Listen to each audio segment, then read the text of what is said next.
All right, everybody. I want to bring on our guest of the evening, Jennifer Tatum, a breast cancer survivor. How are you doing, Jennifer? I'm great. How are you? I am awesome, man. Thank you. You're like stunt appearing tonight, you know? What's up, everybody? I was telling folks earlier that you came on back during COVID times when we first started doing this, and it was Yeah. like we hadn't quite figured out what we were doing yet. I think the audio wasn't great, the camera wasn't great, the lighting was terrible. It was just like, a first run. And so I'm really glad that we're gonna get this second chance to hear your story and have it captured clearly for people Yeah, it was to kind of watch for trial years to by come. fire, right? Totally, totally was. So, as I was mentioning earlier, you are also a board member. You're on the Drummathon Committee. You're the auction chair, the chair for the Auction Committee. You also help administrate the survivor group on Facebook, Survivors Rock. Did I miss anything? I mean, come on. Is there anything What was else? I thinking? What was I I thinking? know, dude. You're an idiot. Um, Proofreader extraordinaire. Oh, yeah, that's very true. And I mean, not just like reader, but like graphic looker person. I don't know. You do it all. You really do. I'm so I always grateful. tell people like anything that you see that gets posted by Breast Cancer Can Stick It, I probably looked at. That's true. That's absolutely I true. probably found like a comma in the wrong place or something. Right. No doubt. I always feel like you're grading me when we text back and forth. I'm like, I'm just not going to worry about it. But all right. So we're here to tell your story. You're a breast cancer survivor, and your mother in law was just saying that you're 9 years cancer free. Is that right? 9 years. I was 9 years in May. Wow, it's so crazy. So take us back, if you would, to I know you had an episode or a situation when you were in your teens, like in high school, that came up, and I really love you to share that story. Yeah, and actually, I spoke to a high school drill team today. That's why breast cancer can stick it today. So when I was 17 years old, I found a lump in my breast. I found it while I was showering. It just kind of came across it. I wasn't intentionally doing self exams at that time. Didn't know anything about that, but came across something that didn't feel right, and went straight to my mom, and we went to the doctor, and they were like, yeah, okay, we need to take a look at this. And they did, and they wanted to do a biopsy. But my parents were a little freaked out. And so they said, no, we don't want to take the time for a biopsy. We just want to go straight to surgery. Let's get it surgically removed and then send to pathology from there. So thank goodness that was benign at that time. But it was, for me, a life-changing experience. First of all, when you're 17 and something like that happens, it's scary, and just having all of a sudden a team of doctors and everybody's examining you, and I mean any modesty goes out the window at that point. And it was then that I learned that self exams are so important. And I think most of the time young women at that age, I feel like that's not a thing, that they're not told that. I have two sons, so I'm not really sure what young women are being told now, but that's sort of been my message whenever I speak to high school age students, is know your body, and do those self exams so what's normal for you. And so from that point forward, self exams became part of my normal self care routine. And then fast forward to age 43, when I was diagnosed with breast cancer. Yowza. Yeah. So whenever all that happened when you were in high school, it was obviously benign and everything was fine. Right. But the story still stands true. It's like you really got to make sure you know your body, because, like, we have somebody on one of our other committees who was like 17, I think, when she was diagnosed with breast cancer. Yeah. Nicole was, and so you just really have to pay attention to those kinds of things, no matter what age you are, and definitely speak up if you notice anything weird. And that doesn't just go for your breasts; it's your skin, anything weird. Everything, Yeah. right? Yep. And Totally. my sort of mantra has always been knowledge is power, for one thing. And for me, part of that knowledge piece is getting to know your own body so well that if something changes, you're going to know it immediately. And then the second part of that then becomes being empowered to say something, to go get it checked out. You can't, sort of be like frozen with fear and say, well, I'm afraid of what the answer is going to be, because the way I think about it is I would rather go immediately and hear the words that I had to hear, sadly, which was, you have breast cancer, but it's caught early, and this is what we're going to do about it, versus I wish you would have come in sooner. Oh, I felt this a year ago, but I was afraid to come in. And then who knows what has progressed from that point. So it's, feeling empowered to just take action and advocate for yourself, and, go and get it checked out. Yeah, that is so, so important. I'm really glad that you advocate for that, because it's something I haven't been big on when I talk to people, and I always love that you talk about that. So later on, you said it was 9 years ago when you were diagnosed. You found this lump yourself, right? Correct. So as I mentioned, that episode when I was 17 taught me that I needed to do regular self-exams. And so that was just part of my really weekly routine. And I had, in the 5 years before I was diagnosed, I actually had 3 different episodes where I had biopsies, and, it was benign. And then when I was diagnosed, what happened was in October of 2014, I had my regularly scheduled mammogram. The morning of the mammogram, I went ahead and did a self-exam and felt like I felt something. Now, I had dense and fibrocystic breast tissue, which that's been in the news lately, that it's becoming a standard of care for women to be told that they have dense breast tissue. And so I knew that about myself. Apparently it was so significant that they were telling me about that before that was a thing. Um, and so the morning of the mammogram, I did a self-exam and I felt an area. The way that I would describe it was sort of like a thickened area. That's how it felt to me. And those changes would happen with my cycle sometimes.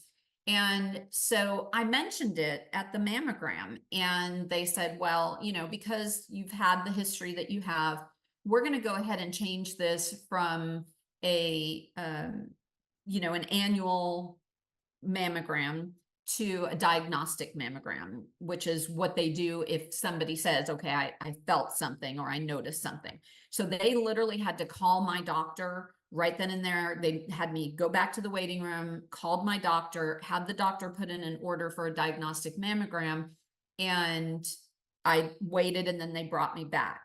And so they did the diagnostic mammogram, did a sonogram again, because I had dense breast tissue, just to be safe, extra look, and said, we don't see anything. Everything, looks clear. I mean, we see all your, dense breast tissue and everything, but the spot that you're mentioning, we don't see anything. Okay. Again, that was October 2014. So So when they say they didn't see anything, are you saying that they didn't see anything that was of concern, or they literally saw nothing where you felt something?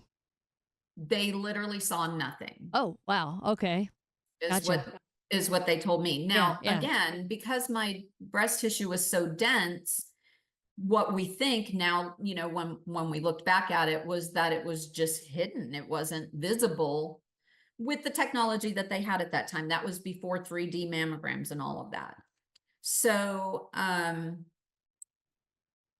okay, so then we're, going through the holidays. I'm, relieved. Okay, they didn't see anything. But as we go through the holidays, I'm checking that spot and expecting it to sort of dissipate, because that's sort of what would happen in previous instances where I would feel something, then it would sort of dissipate. And it wasn't, and it was persistent. So then I was persistent. And after the first of the year, I felt like it was changing a little bit. It was becoming more firm, and a little bit less like what I would call a thickened area, and a little bit more like what I would define as a lump. And so I had an appointment already previously scheduled with my general practitioner. And I went into her and I said, okay, before we talk about anything else, this is what's going on. I had a mammogram in October. This was now at in April. And I said, I still feel this area. Will you, examine it? She did and said, I feel what you're talking about as well. And I said, would you put in an order for another diagnostic mammogram? And she said, absolutely. And she did. And I literally left her office, got in my car, and called the breast care center that I was a patient at. And, I was sort of a frequent flyer there because I mentioned I had had several biopsies leading up to this Like a point. punch card. Yeah. Yeah. So I was like, oh, they know me Yeah, there. right. So I called and spoke to someone who I know well and explained the situation. And I said, this is persisting. She was like, okay, we'll get you on the schedule. And I said, do me a favor, please put me on the schedule for a biopsy as well. And she was like, okay, Jennifer, that's not how it works. So for anybody who's had a mammogram and then a subsequent biopsy, you usually have the mammogram and or ultrasound. And then if they notice something, they say, okay, now we need to schedule a biopsy. And it's usually a couple days later, maybe a week later. And I said, I'm asking you as a personal favor, please put me on the schedule the same day for a biopsy. And she said, okay. And she did. And so I then went in to have the biopsy. They said, the doctor said, I've decided that I'm going to do a biopsy on both breasts. Let's just make sure here. She did the ultrasound right there first and said, yeah, I see what you're talking about. Let's do the biopsy on both breasts and let's get you on the schedule. And I said, go look at your schedule. I'm already on it. And she was like, okay, smart girl. And so Nice. said, okay, we went in, we did the biopsy, and that was on a Monday. And she said, we'll have the results by Wednesday. And Tuesday morning around 9 a.m., she called me from her cell phone. And so when I saw that it was the doctor calling, I, pretty much knew that this was not going to be the news that I was praying for. And so she, told me, unfortunately, you are right. You do have breast cancer. And, said it's very small. It's, we're catching this early. You advocated for yourself, Yeah. and you might have just saved your own life. That's a huge statement right there. Do you remember where you were, Jennifer, when you got that call? Yes, I was folding laundry on my couch. Were you by yourself? I was by myself. I had just, taken my boys to school, and my husband had left for a meeting. And so I spoke with her. I hung up with her and called my husband and said, you need to come home right now. And he was like, okay. He knew, obviously, we were waiting on results, so he didn't even ask. He just said, okay. And he came home, and I told him, and, of course we cried and, all the things. And then the next thing I did was to call my OBGYN, who I trusted immensely. Turns out his wife is a breast cancer survivor. And so all the times that I had the scares and, the biopsies and everything, he was always right there, talking me through all of that. So I called him and was, by that time, just completely, sobbing. And he said, what are you, is Tommy there with you? I said, yes. He said, what are you doing right now? And I said, I just found out. And whatever. He said, okay, go take a hot shower and then get in your car and come see me. And so, and he said, and bring Tommy with you. So I said, okay. So we went up to his office, and first thing he did was hug my husband and say, man, I have been where you are, and I'm going to walk you guys through this. He was phenomenal. And so he right then said, we're going to do the genetic testing. Wow. And That's so awesome. we did that genetic testing, and everybody's heard of like the BRCA gene and everything. He did a larger panel that looks at, I think it was like 27 different genes that could be linked to cancer. And so we did that, and thankfully that came back all clear. I did not have BRCA. So yeah, then we, started that kind of process of finding out exactly what the profile of my breast cancer was and what the treatment would look like and all of those things. Wow. A lot. Yeah. I'm like riding that train with you. And how cool is it that your OBGYN was so like proactive and supportive in that way? I mean, everything you're talking about is so fast, and Yeah. I remember waiting, when they were like, "Oh, well, this looks different. You need to come back in for a biopsy." It wasn't like same day. It was, not as quick as I had hoped, and those kinds of things. So it's really cool that you're able to move fast through that. So, what was the treatment for you? What did they suggest? Did they give you multiple options, or did they just say this is what you need to do, or how did that all come down? Yeah, so, that was the thing that was most surprising to me in the whole process was, I expected to, okay, you're going to go to an oncologist and the oncologist is going to say, this is what you're going to do. This is the treatment and that's it. But it doesn't work like that. First of all, everybody's cancer is so different.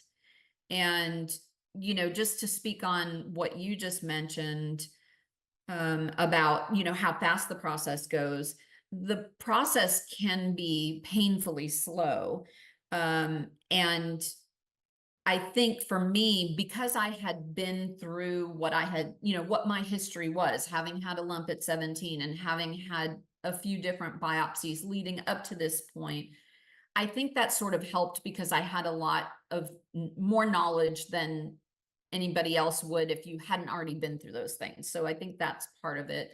Um, but so the treatment thing, I I thought, okay, they're going to tell me what to do, but it was more like, okay, let's do all the pathology and everything, and or looking at the pathology that had already been done from the biopsy tells you sort of that those first steps, like, okay, I was ERPR positive, HER2 negative. So, okay, we know that this breast cancer is hormone driven. So we know sort of where we need to go from there. And then they look at the size of the tumor, of course.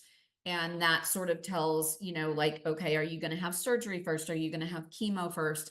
So all of those little, I think people that aren't aware of how it works think of like, oh, you get told, oh, you have breast cancer and that's just it. But there are so many different little personality Nuances. traits. Yeah, yeah. It's like there's like stage 2A2 or whatever. Like when I got on the American Cancer Society website, I was just like blown away by the details of the different breast cancers. I always just thought it was stages 1, 2, 3, 4, and that's it.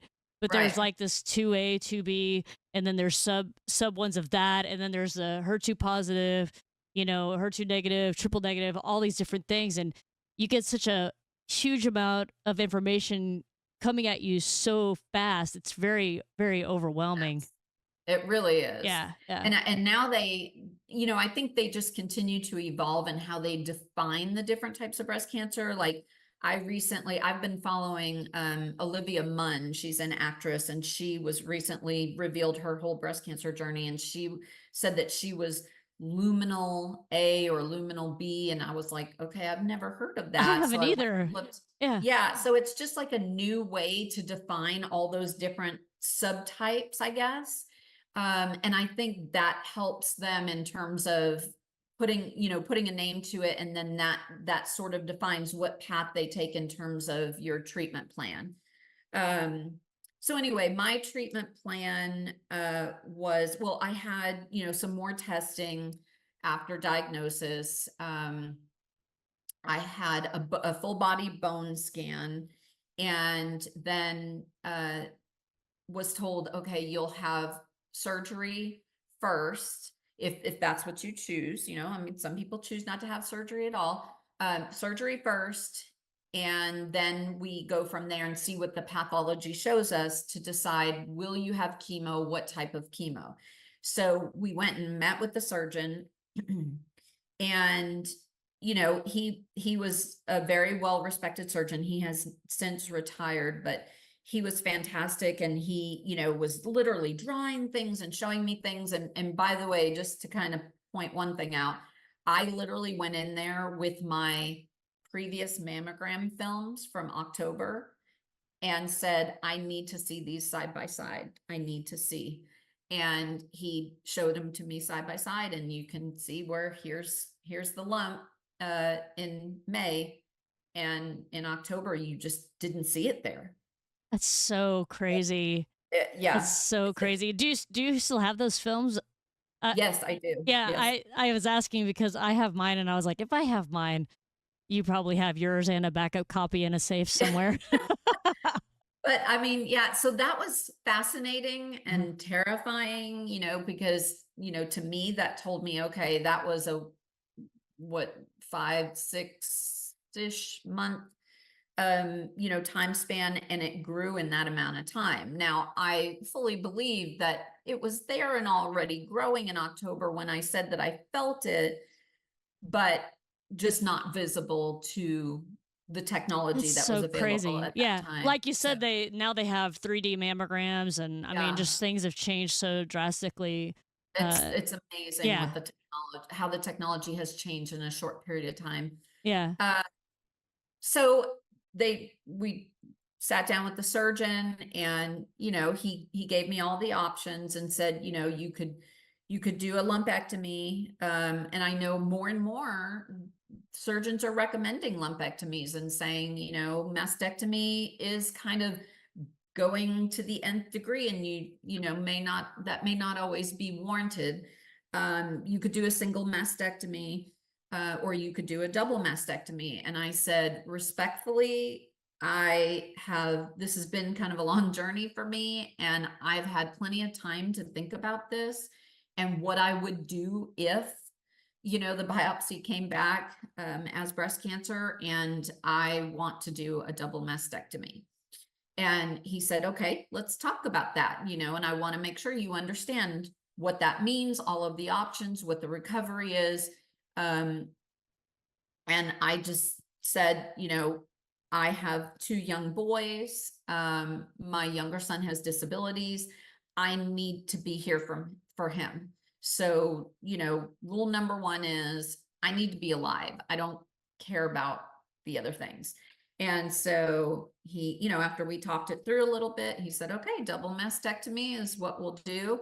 And at that time, I had planned on just going flat, which I know that's, the choice that you made. You talk about that all the time.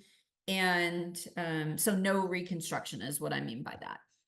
And after meeting with the plastic surgeon and finding out that I was a candidate for what they call all-in-one or immediate reconstruction. So there's lots of criteria that you have to meet to be eligible for that.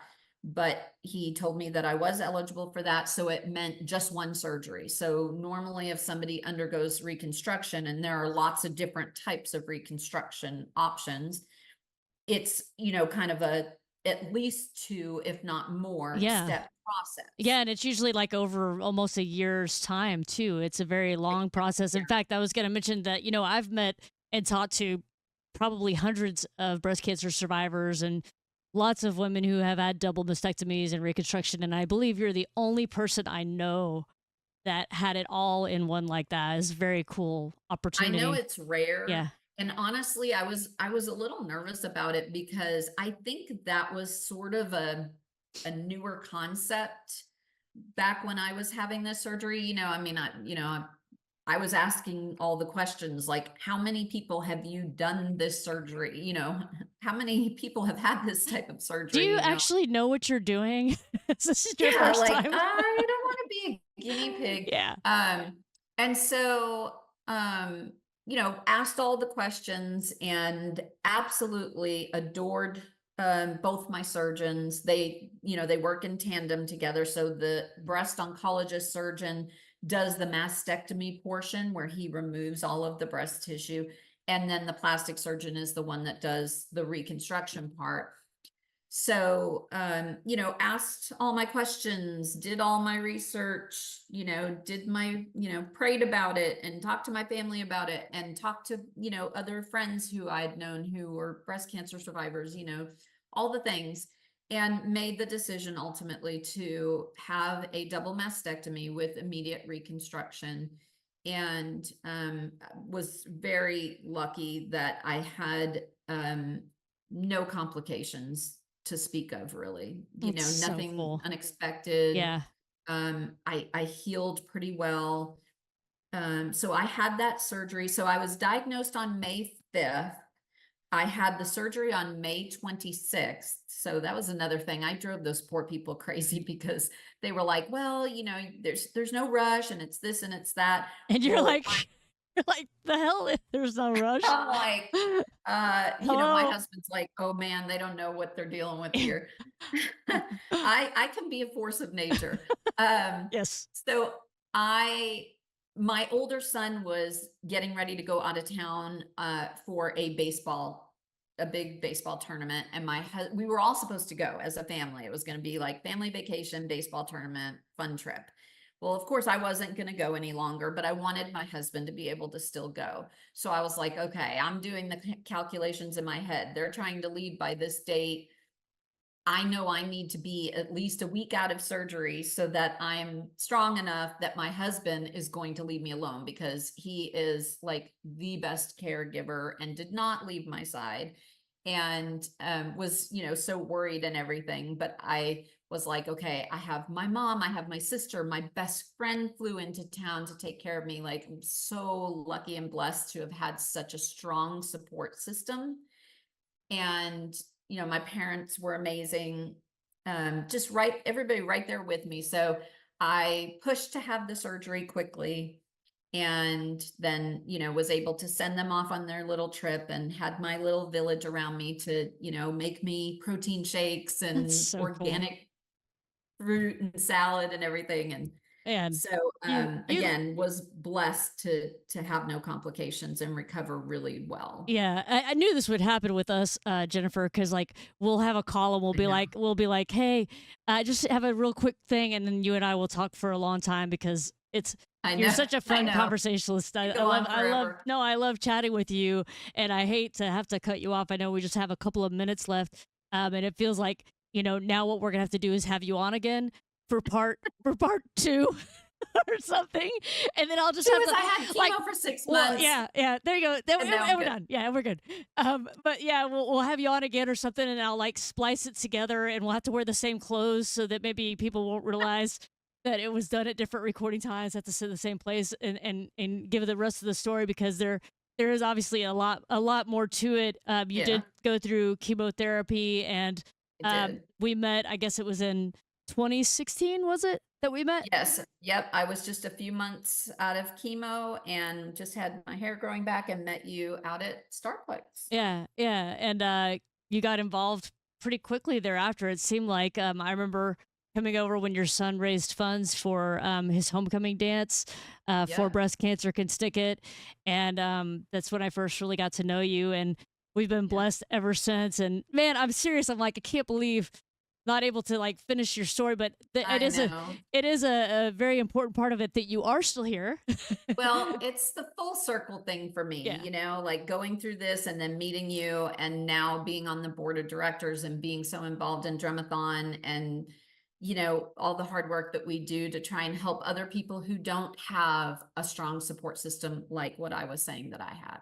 Yeah, we have a really great group on Facebook, the Survivors Rock, a breast cancer can stick it community. If you're a breast cancer survivor or know anybody who is, please join that group. We'd love to have you in there. Everybody in there just lifts each other up, shares their experiences, and you won't be alone at any time if you're in that group. You can always feel like you have a place to go. And I know I feel like I have a place to go with you, my friend. And so lucky and Same. fortunate to have you on the show tonight. And I swear we really are gonna have to do a part two because there's so much more to the story. I'm down for part two. But I know that especially how you kicked it off with the knowing your body and knowledge is power and big, Yes. big statements that everybody needs to really hear when they're thinking about their health. I hope everybody did hear that, and I hope everybody will spread the word about it.